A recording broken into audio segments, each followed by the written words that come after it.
television, and he's thinking about near-death experiences, and he wonders whether these deep mysteries are interesting to you.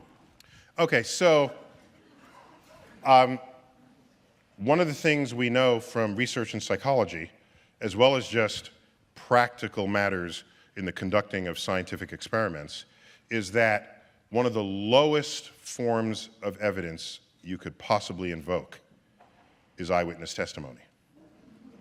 Which is odd because it's one of the highest forms of evidence in the court of law, which disturbs me greatly. Mm-hmm. So if you come from a lab to a science conference and say, this is true, we say, how do you know this? Because I saw it. Well, that's really the end of your talk. And you just leave. And then we say, come back when you have a chart recorder, or you have, just give me something that does not have to flow through your senses. Because your senses is some of the worst data-taking devices that exist. And science did not achieve maturity, modern science did not achieve maturity until we had instruments that either extended our senses or replaced them. And Galileo, it's not an accident that we have modern science as I've described it, experiment, verification, these tactics, these methods and tools, began with Galileo and Francis Bacon, and Galileo was around 1600. That was the invention in that period of the microscope and the telescope. So it's not an accident that all this sort of came together at that time. So now we have people who are in the act of dying, and they come back from life, and they report on mental experiences. And that's intriguing. It's intriguing. But because it is in the realm of eyewitness testimony, you can establish it perhaps as a personal truth, but it will take more than that to establish it as an objective truth. And an objective truth is the kind of truths that science discovers. And it's the kind of truth that is true whether or not you believe in it, okay? It exists outside of your culture, your religion, your political affiliation. Personal truths, if I may consider that, would be, okay, Jesus is your Savior. That's your personal truth. You cannot convince someone else that Jesus is their Savior in an objective way. You have to persuade them. You have to persuade them in some cases by war, right? Look at the wars that have been fought between religions that did not agree about who was their respective saviors.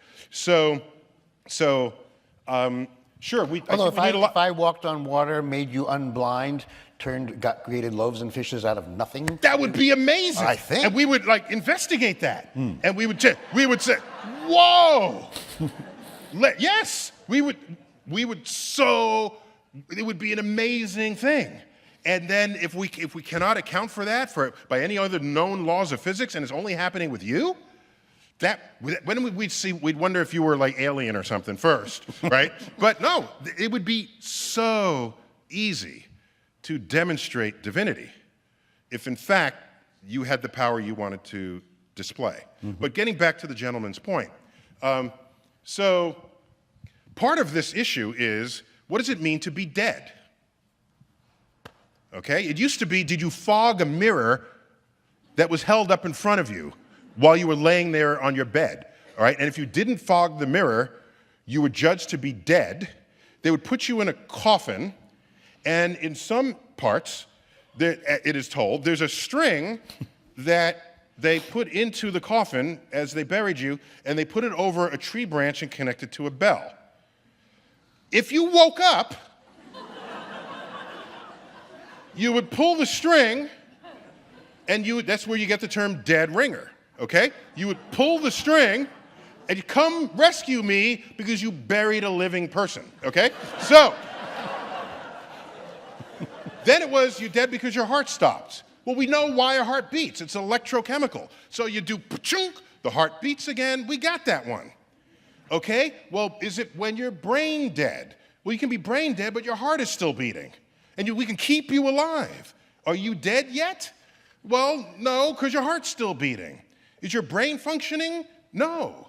Okay, I can tell you this, that if you're dead long enough so that your brain is deprived oxygen, and then we bring you back, you're not talking about seeing any lights, because you're brain dead, okay? So, plus, this often happens to someone who is deathly ill to begin with, and where are they? They're in a hospital. And if they go into cardiac arrest or something critical, they take you from your hospital bed to an operating table. And what is sitting above an operating table? Lights. Bright lights, okay?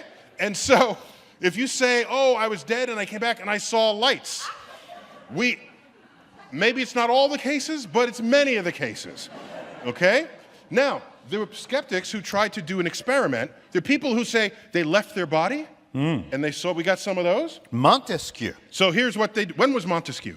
He got rear-ended by some guy on a horse, fell off, flew up into the air, looked down at himself in agony, watched his wife Wait, come they had over. rear-end collisions in the era of horses? Montaigne, not Still, Montaigne. they had rear-end collisions in the era of Well, horses? you ride a horse where the guy behind you is riding too fast. It's like a cab situation. Okay, I didn't know that. Okay. Okay. So, I didn't know that. Well, I love stopping you mid-sentence. Rear-end collision with the horses. Where was I? So there was an experiment. So there's some descriptions that are part of this near-death experience literature where they come above and they see themselves down there on the bed, okay? So what they decided to do is for people who are about to die, they would write a message facing upwards to the ceiling above the bed and suspend it there. So if a person goes above their bed and looks down, they'd be able to read the message. So when they rejoin their body, they should then tell us what message they saw. That's never happened. It's just, no. That's a no. Now, I have a cousin who, when her father died, was alone with him in the room, and he's in an open casket. And she's otherwise completely rational, okay? I'm not saying this is a crazy person. She's a real estate agent, okay? Speaks for itself. Okay. Among other okay. So she's in there.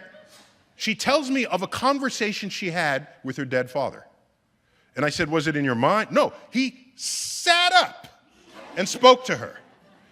I said, what was the conversation? And she said, well, he said, don't worry about him, he's in a better place, this sort of thing.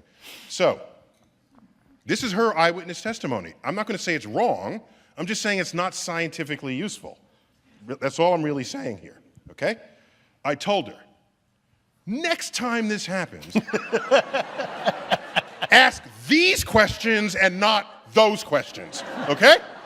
Don't say, are you happy? No, say, are you wearing clothes? Where are you? Where did you get your clothes? What temperature is it? Just ask questions. Like, this is an amazing scientific experiment you could be performing. So that's my lesson to all of you, that if you find yourself in that situation, okay? Because if a dead person sits up and starts talking to me, oh my gosh, my iPhone is coming out, I'm getting chart recorders, I'm gonna be all up in that as an experimenter, okay? Question is, can you help us understand a multi-dimensional universe? What would be the dimensions we are unaware of? Any dimension higher than the 3 that we're familiar with, or the actual 4 that we're embedded in. We live in a 4-dimensional world. And that might sound a little flaky or freaky, but consider the following fact. You have never met someone at a place unless it was also at a time. And you have never met someone at a time unless it was also at a place. That requires 4 dimensions of coordinates. Wait. What about in a dream? Is the dream happening inside your head? Yes.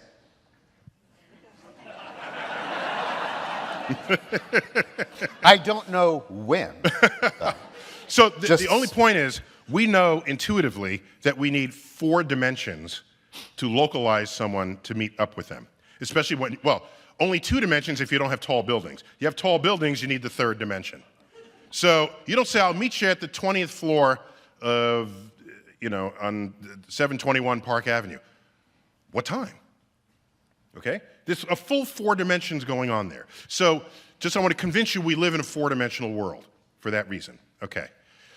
It may be that these 4 dimensions are manifest to us, but that in fact we are embedded in a higher dimensional space. And string theorists on the frontier of this exercise are hypothesizing at least 10 dimensions to account for everything we see in the universe, even if we do not directly measure those dimensions themselves. Now, with your permission, may I go on a dimensional journey with you? May I? Might take you on a journey? A dimensional odyssey. Odyssey. Are you ready? Yes. Okay. Are we ready? Just get ready for this. Okay.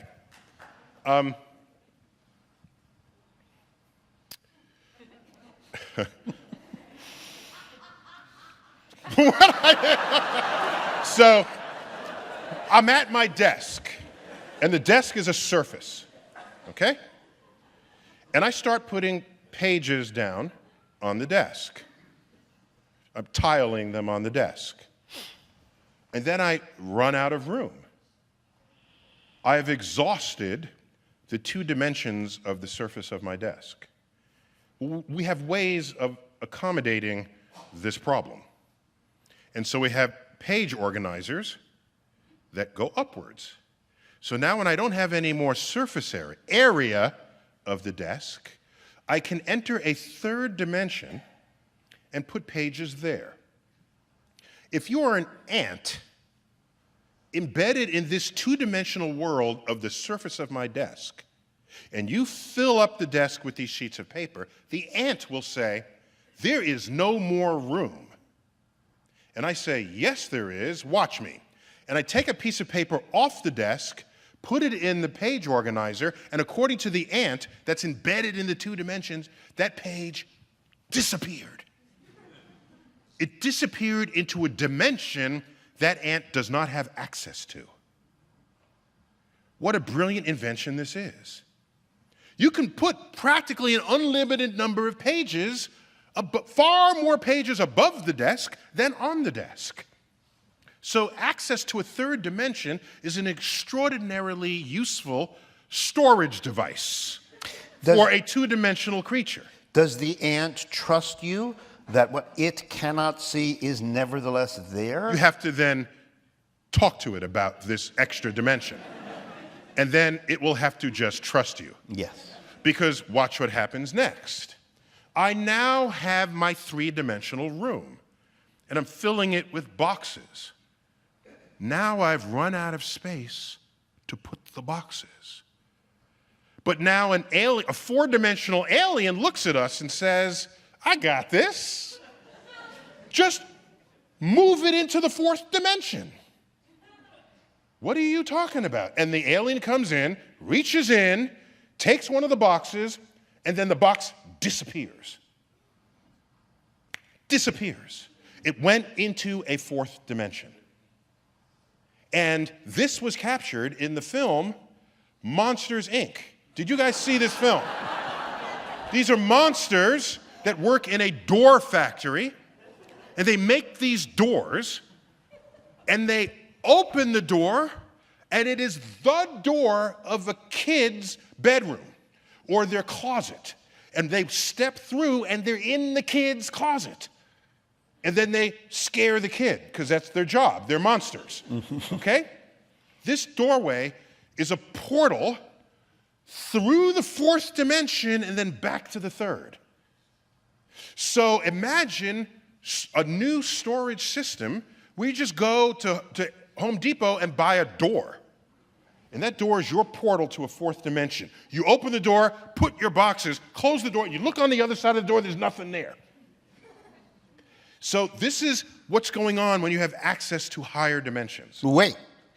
Don't you have to then talk to somebody? Because as far as you know, if you're a scientist and you need data, what you have is something that you had, it's gone, and now a voice says, I've got this. Yeah, if that data? If it's a voice from the fourth dimension, I'm going to listen to it. So does every dimension I'm not going to say, come no, with a you're lying. narrator? If there's a voice coming out of the fourth dimension and makes one of my boxes disappear, I'm thinking it's got more power than I do and more knowledge of the space-time continuum.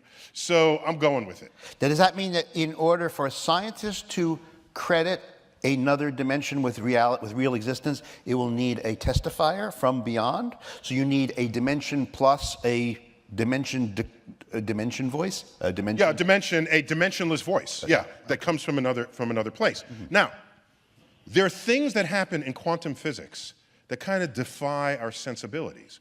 Like particles pop in and out of existence. They defy any rational attempt to understand it. Particles can be entangled with one another. A particle can be here, and there's a barrier, and it can spontaneously show up on the other side of the barrier at faster than the speed of light. All of this is just mysterious. Let me ask you, suppose you have a sphere, and I live in a two-dimensional world, and you take this hollow sphere, so it's a shell, and you pass that sphere through my two-dimensional universe.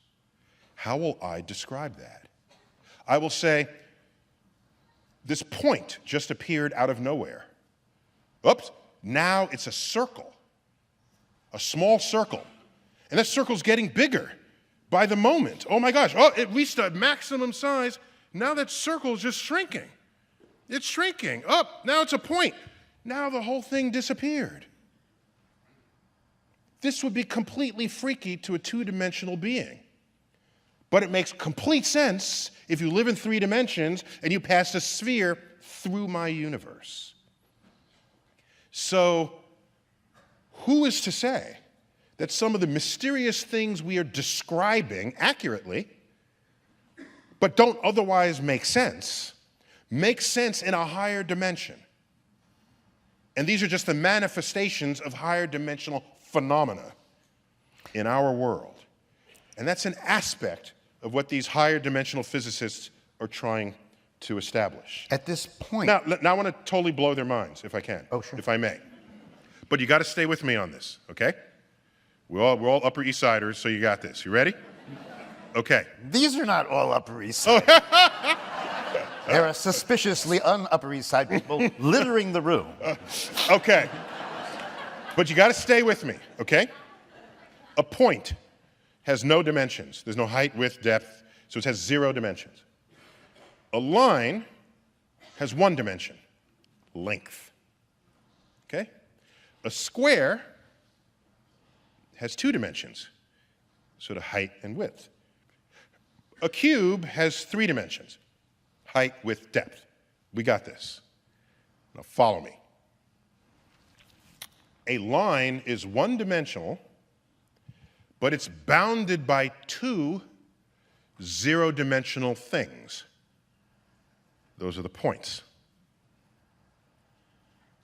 1 dimension bounded by 2 0-dimensional points. A square is 2 dimensions bounded by 4 1-dimensional sides. A cube is 3 dimensions bounded by 6 2-dimensional sides. So in other words, the dimensions of your sides are going up. Your line is bound by 0-dimensional points. Your square is bound by 2-dimensional lines. I mean, by 1-dimensional sides. The cube is bound by 2-dimensional squares. Okay? So we're going up 2, 4, 6. 2 points, 4 sides of a square, 6 sides of a cube. And each side is 1 dimension less. They're squares on the sides of a cube. They're lines on the side of a square. They're dots on the sides of a line. Let's go up to a 4-dimensional cube. A 4-dimensional cube has 8 sides. A regular cube had 6 sides. We're going up by 2. A 4-dimensional cube has 8 sides. And each of those sides is a 3-dimensional cube, 1 dimension down from itself. In the same way, each side of a 3-dimensional cube is a 2-dimensional square. So when you get to 4 dimensions, the sides are 3-dimensional surfaces. And you can take this all the way up. And our brains can't picture what we call a hypercube, in some circles a tesseract. We can't picture a volume bounded by 3-dimensional cubes. What does it even mean? This is because we evolved in the plains of Africa, just not wanting to get eaten by a lion. Our neurosynapses are ill-equipped to do the distance on this. And this is why we invent mathematics that can take us there. Well, the mathematics can help us imagine it, but if we want to credit it with reality, then you have to design an experiment that somehow touches your own world. Yes, yes. So you can invent something that you can't see if it has testable consequences in ways that you can see. That's perfectly allowed. Not a problem. Mm-hmm. Oh, and by the way, there's some people that say you cannot prove a negative. Some people like coming after. Generally, you won't hear a scientist say that. Mm-hmm. It's others, like philosophers and people who like criticizing scientists, but who are not scientists. They'll say you can't prove a negative. We kind of do that all the time, okay? But we don't use the word proof. We demonstrate without any further discussion that the negative is true, okay? So here's an example. There's a cave there. Is there a bear in the cave? I don't know. I'm not going in to find out, okay? I'm going to set up cameras and see if a bear comes out, okay? So I set up the cameras all throughout summer. No bear goes in and out. But then I take down the camera. Maybe a bear went in there to hibernate. So here's what you do. You set up powder outside of the cave, something that will record a footprint. And you just monitor this month after month after month after month. Do it for 12 months. Look up in the charts how often a bear has to eat and how long it would take a bear to die for not eating. If the period of time you waited is long enough so that there are no footprints, you conclude that there is no bear in that cave. I just demonstrated a negative sufficient enough for me to no longer pose that question and go on to another problem. But if you are so distracted that it's not a formal proof of a negative, then you could just keep sitting there wondering while the rest of us decode the nature of the universe. We have, for the last bear in the cave, I guess, let's see. Oh, by the way, maybe the cave is not a closed cave. It might have a rear door. It might have a back door. Yeah. Okay, that's possible. I suppose that's possible. So then the assumption that there's no bear in the cave would be wrong. But Or the cave could have a cave, and that cave could have another cave. You see, there's just so much to worry about. Right, and so you will sit there, arrested by your own capacity to doubt an experimental reality. Yes. While, like I said, the rest of us go and keep making discoveries. Well, yes. we have time for one more question. If you're in your career as a scientist, if there is one question that you wish to address, what would that science question be? Yeah, okay, so I'm going to give an answer, but then I want your permission to give you a kind of a cop-out answer. So I'll give both, a full answer and then a cop-out answer. My full answer is, I wonder if, in fact, the human intellect is sufficient to actually decode the full operations of this universe in which we live. Ah. And it's not specifically an astrophysical question, it's just more, we are an intelligent species because we defined ourselves that way. We don't have the benefit of another species to compare ourselves with, against whom we might fail miserably. And so when we compare ourselves to chimps, we sit up righteously and say, well, we have poetry and the Hubble telescope and philosophy, and the chimp just stacks boxes to reach a banana. Yet there's only 1% difference in our DNA. But then you'll say, what a difference that 1% makes. And I would say maybe that 1% DNA difference corresponds with an equally small difference in the intelligence between a chimp and humans. And you say, I can't believe that. No. Well, imagine some other species that visits us that's 1% along on that same scale, smarter than us. Consider, the smartest chimp does what our toddlers can do. And there's no way you will explain to a chimp, I'll have dinner ready at 6:30, can you pick up some juice on the way home? The simplest human thoughts are inconceivable to a chimp. And their talents are about what our toddlers can do. So let's get back to this 1% smarter alien that we've discovered. Corresponding this analogy, we now say, what would we look like to them? Well, they would roll Stephen Hawking forward after combing the human species, and they'd say, this one is slightly smarter than the rest because he can do astrophysics calculations in his head like little Timmy over here, who just came home from preschool. Oh, Timmy, you just composed 3 sonnets. Isn't that cute? Let's put it up on the refrigerator door. Oh, you just derived the fundamental law of calculus. Isn't that cute? Put it up on the refrigerator. Their simplest thoughts would transcend our deepest thoughts. And maybe to them, it is obvious what dark matter is and dark energy. Maybe to them, particles popping in and out of existence is a trivial exercise in their understanding of the multidimensional space-time continuum. And we are here groping at the sides of a wall, not knowing how tall, wide, or deep it is, because we have the limits of the human physiology evolved off the plains of Africa just to try to understand the entire universe. So I lose sleep on that question each night. So that's my... Wait, did you almost say at the beginning of that answer that you are wondering, maybe something of a Mysterian, that you're not sure? I'm not sure. The universe is so complicated that it may be more complicated than we can ever fathom. No, that's the hubristic way to say it. Oh. That's not how I said it, okay? How did you say it again? We might not be smart enough, okay? Not if you're hubristic, you would say, we are smart, but the universe is just really complicated.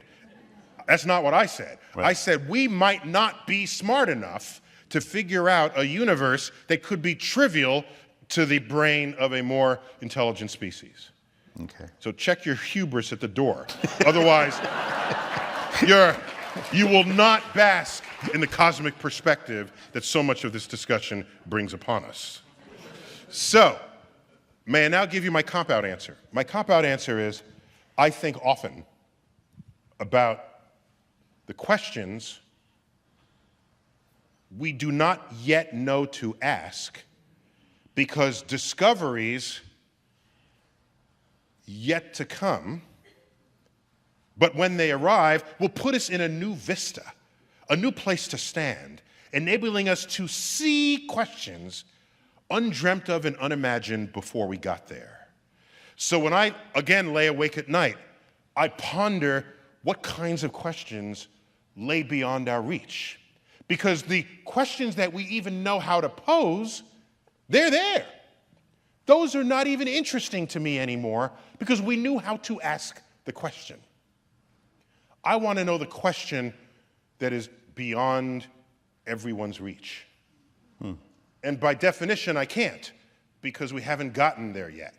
But that doesn't mean I shouldn't dream of that frontier.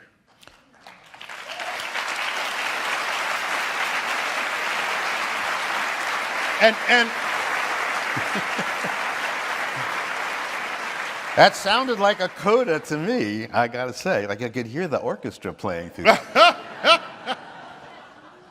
May I offer a better coda? Yes. And then we'll let you go. But I Yeah, we went here long. Sorry, we went long. Try not to ever forget that the history of this exercise, this beautiful exercise where we find out where we fit in this great unfolding of cosmic events and phenomena, that the larger grows the area of knowledge. Okay? The bigger that area grows, just remember, so too grows our perimeter of ignorance. It may be that as much as we think we know, as much as we know, as much as the more things that we ultimately learn, for all we know, we could be steeped in the center of infinite ignorance, which then provides job security forever for scientists, right?